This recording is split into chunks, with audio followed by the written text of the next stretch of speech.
Good morning વિદ્યાર્થી મિત્રો.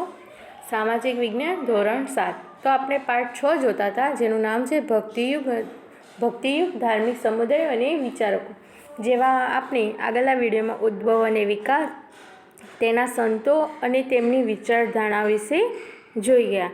હવે આપણે જોઈશું સૂફી આંદોલન. મધ્યકાળ ભારતમાં થયેલા ધાર્મિક આંદોલનોમાં સૂફી ચળવળનો પણ સમાવેશ થાય છે.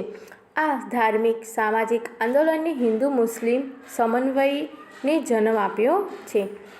આ જે આંદોલન થયું સૂફી આંદોલન, જેને હિન્દુ અને મુસ્લિમોના વચ્ચે એકતા જન્માઈ છે. આમ પણ પ્રાચીન કાળથી જ ભારત વિભિન્ન સંસ્કૃતિઓનું મિલન સ્થળ રહ્યું છે. પ્રાચીન કાળથી જ ભારતમાં વિવિધ સંસ્કૃતિઓનું મિલન થતું જોવા મળે છે. સૂફી શબ્દ ઇસ્લામના ધાર્મિક વિચારોને વ્યક્ત કરે છે.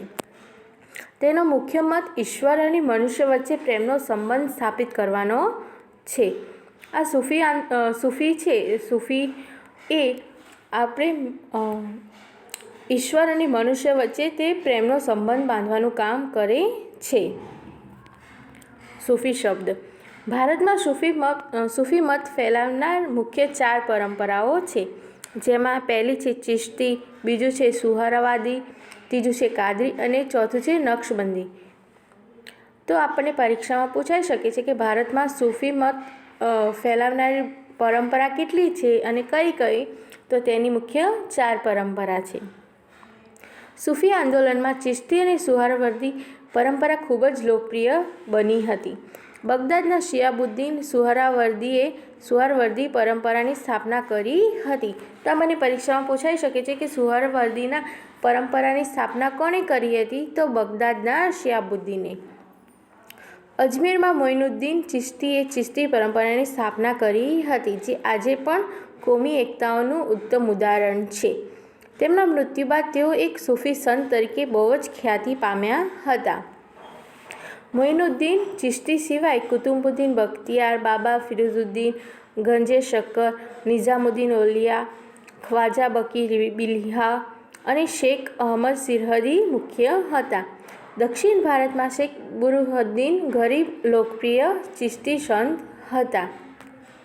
પછી આગળ છે ભક્તિ અને સૂફી આંદોલનની અસર.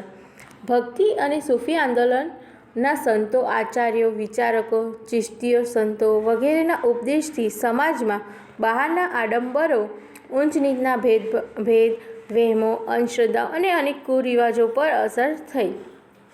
ધર્મનો સાચો અર્થ સામાન્ય માણસ સમજી શકતો ન હતો, તે હવે સમજવા લાગ્યો છે. પહેલાંના સમયમાં મનુષ્ય હતો અને આપણો જે સમાજ હતો તે ધર્મનો જે સાચો અર્થ હતો તે સમજી શકતો નહોતો, પણ હવે તે ધીમે ધીમે સમજવા લાગે છે કે તે ઈશ્વર સર્વેનો છે, ઈશ્વર બધાનો જ છે અને આપણને તેને મેળવી શકીશું એવી શ્રદ્ધા લોકોમાં પ્રસરાઈ. સાધુ સંત અને ચિશ્તી સંતોના પ્રયત્નથી ધર્મ વચ્ચેના જે ભેદભાવો હતા તે ધીમે ધીમે ઓછા થવા માંડ્યા. કબીર જેવા સંતોના શિષ્યોમાં હિન્દુ અને મુસ્લિમોનો સમાવેશ થતો હતો. આ આંદોલનની અસર ઊંચ નીચના ભેદભાવો પર પડી હતી. આ સમયે અનેક સંતો નાતજાત ભૂલીને દરેકને પોતાના શિષ્યો બનાવતા.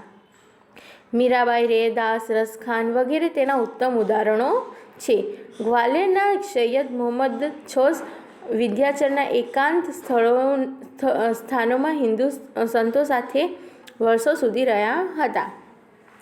મુસ્લિમ રહસ્યવાદી વિચારધારામાં સંખ્યાબંધ હિન્દુ રહસ્યવાદી ક્રિયાઓ અને પ્રાર્થનાઓ ઉમેરાઈ છે. સૂફીઓએ હિન્દુઓની કેટલીક ધાર્મિક ક્રિયા વિધિઓ પણ અપનાવી હતી. જે આપણા હિન્દુઓની જે પણ ધાર્મિક ક્રિયાઓ હોય, કર્મકાંડ હોય, વિધિઓ હોય, તે પણ સૂફી સંતોએ અપનાવી હતી. ઉદાહરણ રૂપે સૂફીવાદમાં દાખલ થનારનું શિરમુંડન, જનબીન એટલે ભિક્ષાપાત્ર રાખવું, મુલાકાતીઓને પાણી ધરવું, સંગીતના મુશાયરા યોજવા વગેરે. આમ ભક્તિ અને સૂફી આંદોલનને સમાજની કાયા પલટ કરી નાખી છે, એટલે સમાજમાં પરિવર્તન લાવી દીધું છે. હિન્દુ અને મુસ્લિમ સમાજને એક કરવાની વાત કરી.